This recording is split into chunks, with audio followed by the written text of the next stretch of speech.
નમસ્કાર ખેડૂત મિત્રો, તમારું સ્વાગત છે અમારી આ બજાર ભાવની ચેનલમાં। તો આજના વિડીયોની અંદર આપણે કપાસ પકવતા તમામ ખેડૂતો માટે મળ્યા સારા અને ખુશીના સમાચાર। તો કપાસના વાયદા બજારમાં આજે મોટો ઉછાળો અને આ વર્ષે કપાસનો સંગ્રહ કરવો જોઈએ કે ન કરવો જોઈએ, સાથે દરેક માર્કેટિંગની અંદર અત્યારે કપાસના બજાર ભાવ કેવા ચાલી રહ્યા છે તેની સંપૂર્ણ અપડેટ મેળવીશું આજના વિડીયોની અંદર। તો વિડીયોમાં છેલ્લે સુધી બન્યા રહેજો। તો મિત્રો આગળ વાત કરીએ તો દેશમાં રૂના ભાવમાં સુધારો અને કપાસિયા ખોળની બજારો પણ સુધરી હોવાથી કપાસના ભાવમાં આજે સતત વધીને 5 થી 10 રૂપિયાનો સુધારો થયો છે અને કપાસની રૂની આવકો હવે ઘટતી જાય છે, જેને પગલે પણ બજારને ટેકો મળી શકે છે અને આગળ ઉપર રૂની સાલ ઉપર કપાસનો મોટો આધાર રહેલો છે અને ખાસ કરીને રૂની બજારમાં મંદીને બ્રેક લાગીને ભાવમાં આજે 100 રૂપિયાથી 150 રૂપિયાનો સુધારો જોવા મળ્યો હતો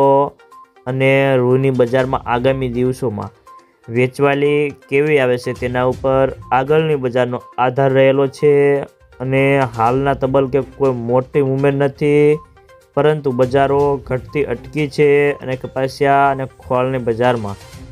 10 થી 25 રૂપિયાનો સુધારો થયો છે અને રૂની આવકો ઓલ ઇન્ડિયામાં 2.10 લાખ ગાંસડીની આસપાસ જોવા મળી રહી છે અને આવકો થોડી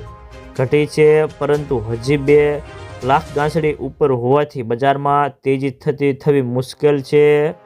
અને ખાસ કરીને ગુજરાતમાં શંકર રૂનો ભાવ 3.8 માઇકનો 150 રૂપિયા વધીને 53,800 થી 54,000ના હતા। કલ્યાણ રૂનો ભાવ 50 રૂપિયા સુધરીને ખાંડિયા 42,200 થી 42,600ના હતા। તો ચાલો જાણી લઈએ કે દરેક માર્કેટિંગ યાર્ડની અંદર કપાસના બજાર ભાવ કેવા ચાલી રહ્યા છે તે જે 20 કિલોગ્રામ દીઠ આપેલ છે। બોટાદ 1130 થી 1483 રૂપિયા, મહુવા 1381 થી 1440 રૂપિયા, કાલાવાડ 1300 થી 1479 રૂપિયા, ભાવનગર 1335 થી 1469 રૂપિયા, જામનગર 1200 થી 1510 રૂપિયા, રાજકોટ 1250 થી 1490 રૂપિયા, અમરેલી 705 થી 1470 રૂપિયા, સાવરકુંડલા 1375 થી 1480 રૂપિયા, જસદણ 1200 થી 1480 રૂપિયા, માણાવદર 1425 થી 1550 રૂપિયા,